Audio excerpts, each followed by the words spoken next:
Am I the a-hole for not giving my cousin my emergency fund? I'm 24 female. I'm a bit paranoid when it comes to money. I didn't grow up in poverty, but times are tough and the idea of living paycheck to paycheck makes me uncomfortable.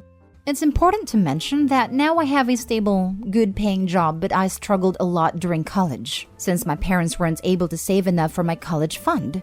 So I worked awful jobs and I was constantly exhausted during those years. I still ended up in some debt and I want to be free of it ASAP. It's also important to mention that I come from a pretty religious family. When I landed this job, I decided to start an emergency fund. I put aside a few $100s every month so in case anything happens, I get sick, lose my job, etc., I will not end up in more debt or even worse. The only people that know about it are my sister and I, who also plans to start her own emergency fund after she graduates and lands a good job. I 100% trust my sister, so I think my aunt or someone else overheard us talking about it. Now the issue is, my cousin's 22 male girlfriend, 22 female, is pregnant, and they decided to keep it even though they know damn well they can't afford it. None of them has a stable job, inheritance, or anything. A few days ago, he came to ask me to give him my emergency fund, since he is having an emergency. I was speechless. I asked him what he was talking about, even though I knew, but I couldn't believe someone can have this audacity. He told me he knew I have savings and he desperately needs them. He didn't even mention giving the money back. I told him those are my savings for when I am having an emergency, but he pulled the family helps family card. I still said no. While I understand they are in a difficult situation, I still think it's not fair that I am asked to pay for his mistakes. I told him they should think more about what they are going to do in the future and how they are going to support this child if none of them has a stable income. And even if I give them my savings, those money are enough for only a few months. For me, for a family of 3, even less. I did not mention termination, adoption, or anything, just that they are irresponsible for having a kid when none of them is financially stable. He eventually left me alone, but started to tell the rest of the family that I told him to get rid of the baby, which is not true at all. My parents and my sister are on my side, but the rest of the family started harassing us and calling me a godless witch. So am I the a-hole for keeping my savings? Now for the top comments. Not the a-hole. His lack of planning is not your emergency. This story is also a good example of how letting other people tell your story usually works against you. For the members of your family that you care about, I would reach out to them and clear up any misconceptions. Obviously, the people calling you godless are probably not people you want around. You could even say that you meant adoption. I'm religious, and I don't know of anyone that has a problem with giving up a baby for adoption. Not the a-hole. In my opinion, it doesn't matter who would tell the story. What they'll hear is cousin needs financial help and Opie didn't help him even though she has the money to do it. Respectfully, that is just not true. It always matters who tells the story first. That is just propaganda 101. You have probably heard the phrase, let's get out ahead of this. In TV shows, it often is used to portray a government or corporation saying they should own up to impropriety before a news organization breaks the news. They do this because it is better for them to spin it in a way that is beneficial, before someone else breaks the same story but includes tiny details that spin the story in a negative way. If his family think you are so awful, why aren't they handing over their own cash? I don't know if anyone else besides my parents has any savings, and I don't want to bring this up because I'm afraid I may give them another reason to harass me. Then go no contact with them. I would anyway, because I think you're looking at 18 years worth of demands for money here. And babysitting requests because I can see that happening too. Opie not the a-hole. I'm a bit surprised that your pretty religious family didn't give your cousin an earful for getting his girlfriend pregnant, since they are not married yet. If he couldn't afford a kid, then he should have kept it in his pants. It is your money, not his. Family help family is fine, but what he is asking is for you to support him financially. And if he gets his hand out, he'll be back because he got a good paying job. Thank you. They actually were a bit upset with him for getting her pregnant before marriage, and I suspect this is why he lied about me suggesting an abortion. He tried to give them another person to judge. If this was the case, it worked 100%. Next story. Am I the a-hole for telling my sister to admit she was a crappy mom? I'm 45, Sarah's 51, Tom's 55, and Rose is 26. My sister Sarah is married to Tom and they have a daughter Rose. A few weeks ago, Rose and Tom got into an accident. They were carpooling to an event and Sarah was going to go later after work. Thankfully, they're both recovering now, but Rose was significantly worse off than Tom. Sarah got the news and she called me from the hospital. I was there a few hours after Sarah and they wouldn't let me inside to see them. But Sarah came out and told me the updates on Tom. She hadn't been to see Rose yet, but she said she got her updates from the nurses. I stayed overnight at a hospital. Sarah was with Tom the entire time, and she'd come out occasionally. I'd ask her if she wanted to go to Rose, but she kept crying and saying that she was worried about Tom, so I let it go. Tom was cleared to go home 2 days later, but Rose was in for almost a week, and I was allowed to see her later. Her partner was out of state for work, but he came back and was allowed in as well. During all this, Sarah didn't physically go to see Rose once while Tom was still in, and only went after he went home. So 2 days later, Rose told me that she was hurt her mom didn't come to see her earlier. A couple of days ago, Sarah called me saying she went over to Rose's apartment, but she and her partner were acting very cold towards her, and she's also been ignoring Sarah's calls and texts. I told her that she pretty much neglected Rose at hospital and hurt her feelings. Sarah said she got Rose's updates and Tom needed her a lot more. I said that Rose's situation was a lot worse, but Sarah said that she was just trying to do her best and Rose is an adult and can push through. I got tired of her excuses, so I told her to just admit that she was a crappy mom to Rose, and she's lucky they let her into the apartment at all. Sarah got upset, said I was enabling Rose's behavior. I haven't talked to her since then, but was I the a-hole for saying that? Not the a-hole. I cannot wrap my head around the fact that her daughter was in hospital for a whole week and she didn't visit her once. It makes me wonder what Rose's childhood was like. I edited the post a bit for clarity, but Sarah did go to see Rose after Tom went home, so 2 days later. The first couple of days were especially bad for Rose, and she said that she was upset Sarah didn't come to see her once then. Well, that's marginally better, but still, who has an injured child and ignores them for 2 days? If I were Tom, I'd be pissed my wife never visited our daughter for 2 days even though she was in the same hospital. Sarah's lucky daughter didn't go full no contact after revealing her true colors. Not the a-hole. Something's not right with your sister. Using your sister's logic, Tom is an adult and can push through for a few hours a day so she can go check in their daughter. Not the a-hole. Makes me wonder what kind of a person you need to be to do such a thing. And if Tom was conscious at a time, didn't he ask about their daughter at all? If it were my parents, my dad would insist on my mom staying with me or my sister. I don't get some parents these days. Doesn't your child's well-being come first?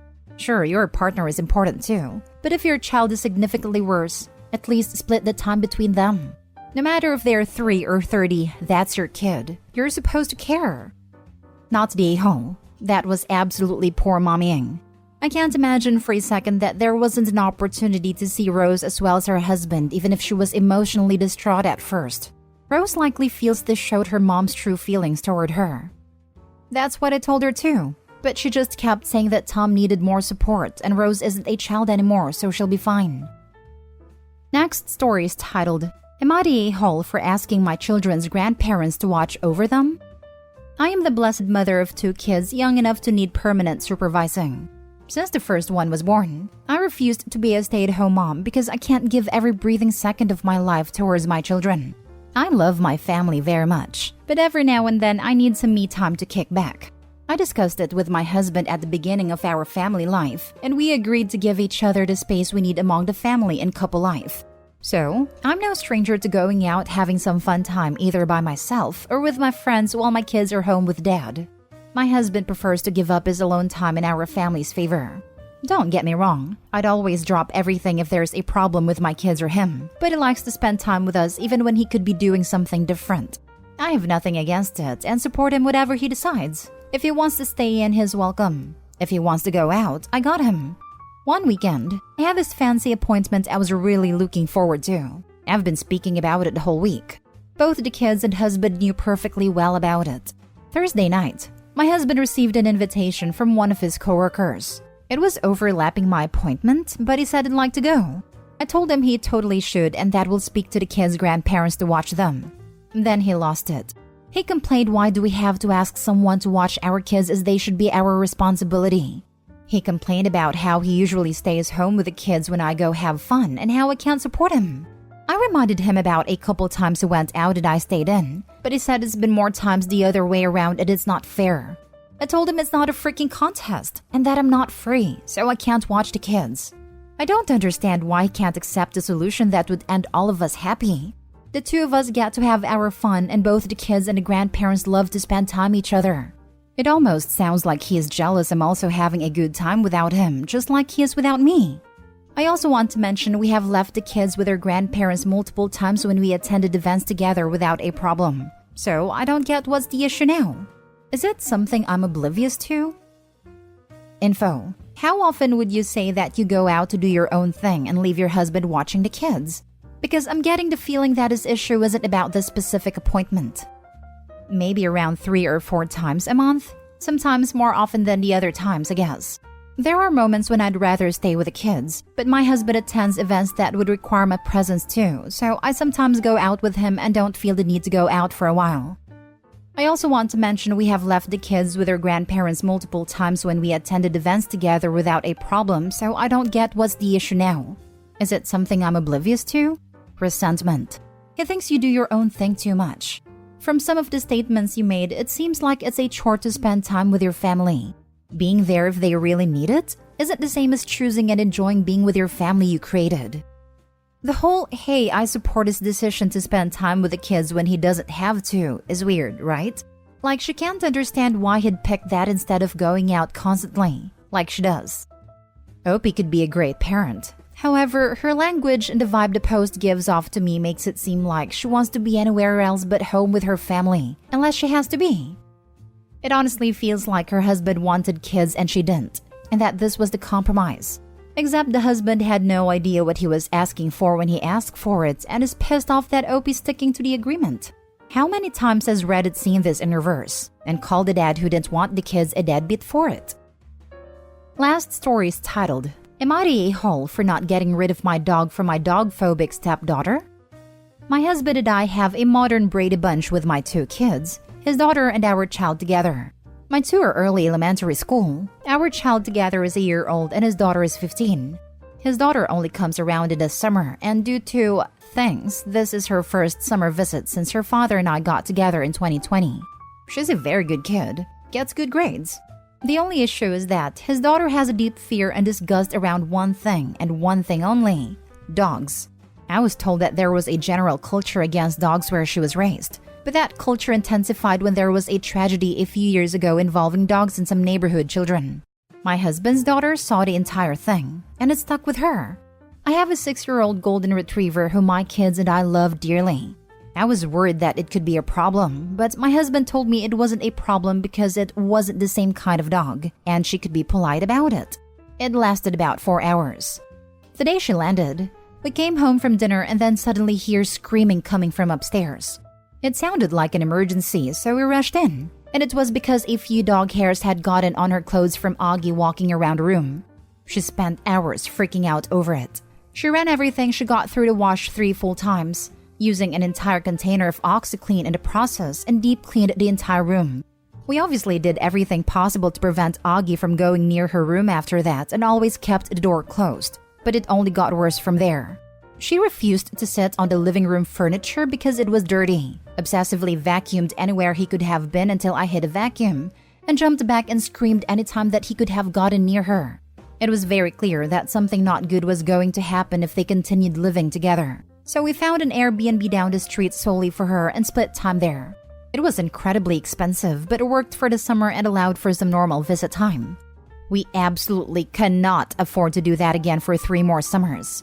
My husband now wants to get rid of the dog because he thinks it's unfair to his daughter to be kicked out of her home anyway, even if we did have the money. But I will not get rid of Augie. He's part of the family. I love him, and the children that are all here more than her love and are bonded to him.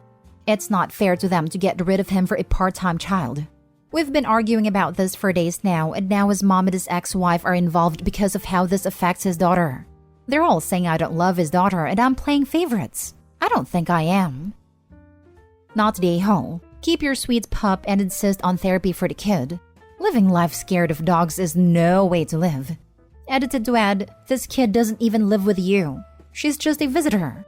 You do more harm to the children who do live with you and are bonded to Augie if you rehomed him. Therapy is a new concept for both of her parents and their backgrounds. Her mom didn't think it was necessary because she also believes dogs are something dirty to be avoided at all costs. Her father did try, but her first therapist was so bad that it was counterproductive. It was less than a year after the incident. The therapist wanted to diagnose her with OCD before ever meeting her, which was already a bad sign, but it had to be cut short when the therapist brought his own dog as exposure therapy for the first session involving her. Both families still talk about it, and now the attitude about therapy is only negative. I wouldn't rule out what the therapist said because it sounds like she does have OCD with having to clean like that.